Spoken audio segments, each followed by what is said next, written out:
20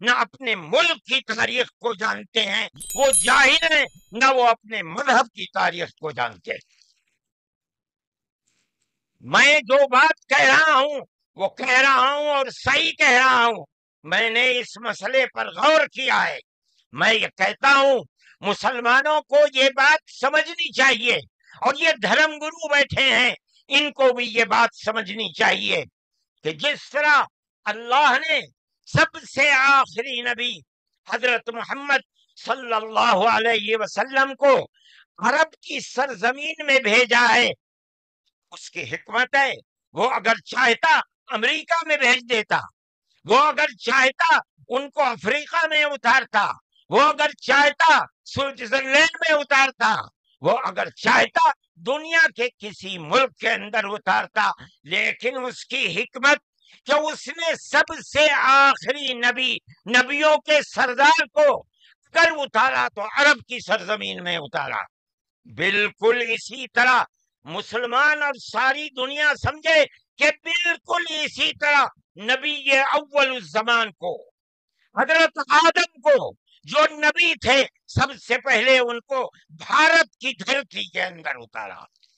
اگر وہ چاہتا تو آدم کو افریقہ میں اتار دیتا، اگر وہ چاہتا تو آدم کو عرب میں اتار دیتا، اگر وہ چاہتا روس کے اندر اتار دیتا، لیکن نہیں۔ وہ بھی جانتے ہیں، ہم بھی جانتے ہیں، ہمارا عقیدہ ہے، حدیث سے عقیدہ ہے کہ آدم کو دنیا میں اتارنے کے لیے اس بھارت کی دھرتی کا انتخاب کیا گیا۔ ان کے پاس کوئی آسمانی کتاب نہیں ہے۔ میں نے بڑے بڑے دھرم گروؤں سے پوچھا کہ آدم جو سب سے پہلا آدمی ہے آسمان سے اتارا، اللہ نے اتارا، وہ آدمی کس کی پوجا کرتا تھا؟ کوئی نہیں تھا۔ دنیا کے اندر یہاں ایک آدم تھا، اس آدم کو کہتے کیا ہو؟ لیکن چونکہ کوئی آسمانی کتاب نہیں ہے، اس لیے لوگ مختلف باتیں کہتے تھے۔ لیکن بڑے بڑے دھرم گرو یہاں تک پہنچے، انہوں نے کہا کہ ہم اس کو منو کہتے ہیں۔ صحیح بات ہے، ہم آدم کہتے ہیں، یہ منو کہتے ہیں۔ ہم آدم کی اولاد کو آدمی کہتے ہیں، انگریزی بولنے والے ایڈم کہتے ہیں، فارسی اور عربی بولنے والے آدم کہتے ہیں، اور یہ اس کو منو کہتے ہیں جو اس بھارت کی دھرتی کے اوپر اترا۔ ہم آدم کی اولاد کو آدمی کہتے ہیں اور یہ منو کی اولاد کو منش کہتے ہیں۔ سوال یہ پیدا ہوتا ہے، میں نے بڑے بڑے دھرم گروؤں سے پوچھا، جب کوئی نہیں تھا، نہ شری رام تھے، نہ برہما تھے، نہ شیو تھے، جب کوئی نہیں تھا تو سوال پیدا ہوتا ہے کہ منو پوجتے کس کو تھے؟ کوئی کہتا ہے کہ شیو کو پوجتے تھے، لیکن ان کے پاس علم نہیں ہے۔ بہت کم لوگ یہ بتاتے ہیں کہ منو کچھ نہیں تھا دنیا میں، وہ اوم کو پوجتے تھے۔ میں نے کہا اوم کون ہے؟ بہت سے لوگوں نے کہا کہ وہ ایک ہوا ہے جن کا کوئی روپ نہیں ہے، کوئی رنگ نہیں ہے، وہ دنیا میں ہر جگہ ہے، ہوا ہر جگہ ہے۔ انہوں نے آسمان بنایا، انہوں نے زمین۔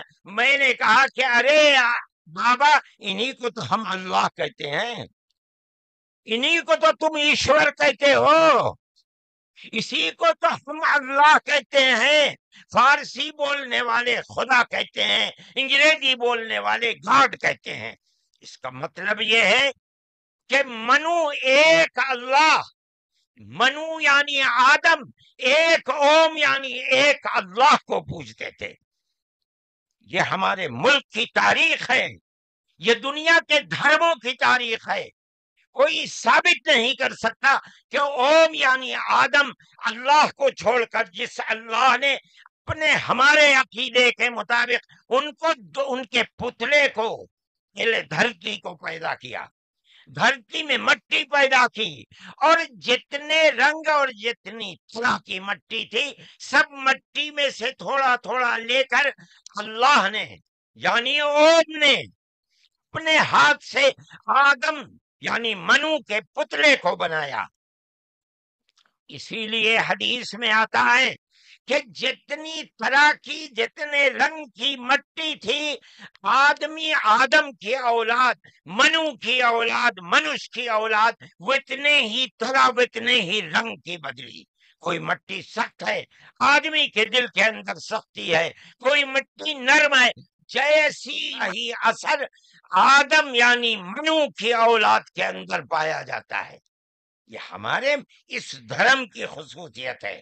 اس کا مطلب ہے کہ سب سے پہلے لا الہ الا اللہ کی آواز ہندوستان کی دھرتی پر اتری ہے، یہاں سے پیدا ہوئی ہے.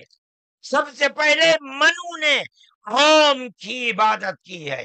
اوم ایک ہے، اللہ ایک ہے، اس کا کوئی شریک نہیں ہے. پھر یہ چیز چلتی رہی. یہ آدم اور قوم کا یہی عقیدہ تھا، ان سے غلطی ہو گئی. ہمارا قرآن کہتا ہے وہ پریشان تھے کہ میں اپنے اللہ سے یعنی اوم سے منو سے جو غلطی ہوئی ہے اپنے اوم اور اپنے اللہ سے معاف کیسے کراؤں. قرآن کہتا ہے اللہ نے ان کے دل کے اندر ڈالا. فتلقى آدم من ربه کلمات فتاب علیہ. وہ بات کیا تھی؟ قرآن کہتا ہے ربنا ظلمنا انفسنا وإن لم تغفر لنا وترحمنا لنكونن من الخاسرین. اے میرے اور میری پتنی ہم وتی کے مالک پالنہار، ہم سے غلطی ہو گئی، ہم نے اپنے اوپر ظلم کر لیا. اے اوم، اے اللہ، اگر تو نے معاف نہیں کیا تو ہم بڑے ٹوٹے میں رہ جائیں گے. اس کا مطلب ہے کہ وہ ایک اوم ایک اللہ کی عبادت کرتے تھے. یہ اس دھرتی کی تاریخ ہے. نہ اس وقت شیو تھے، نہ رام تھے، نہ برہما تھے، کوئی نہیں تھا. تنہا آدم اور منو تھے. وہ جانتے تھے کہ ان کا پالنہار کون ہے، وہ ان کی عبادت کرتے تھے. پھر اس کے بعد ان کی اولاد چل پڑی اسی دھرتی کے اوپر. انہوں نے چراغ ایک اوم یعنی ایک اللہ کی عبادت کا اس بھارت کی دھرتی پر دنیا میں سب سے پہلے جلایا تھا. کچھ دنوں کے بعد وہ چلے گئے دنیا سے، اپنی اولاد کو یہ سبق دے کر گئے. ان کی اولاد جانتی تھی کہ پالنہار کون ہے.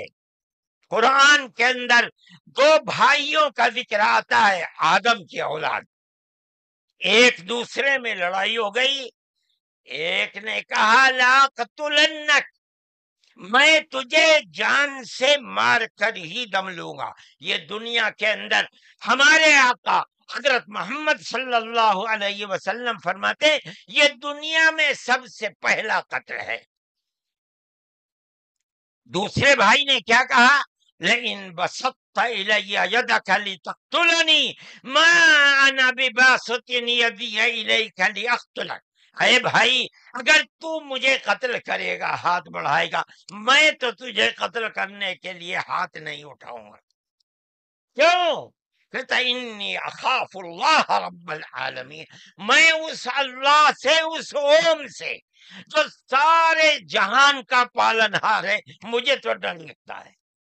یہ کس نے بتایا کہ اللہ ہے اوم اور وہ ساری جہان کا پالنہار ہے؟ یہ وہی ہے جو باپ نے بتایا تھا، منو نے بتایا تھا، آدم نے سکھلایا تھا. آدم اس دنیا سے چلے گئے،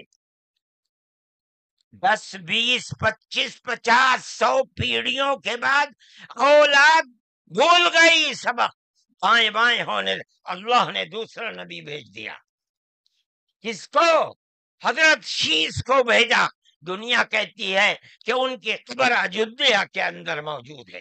انہوں نے چراغ جلایا، اپنا کوئی چراغ نہیں، وہی چراغ جو باپ نے جلایا تھا. کیا؟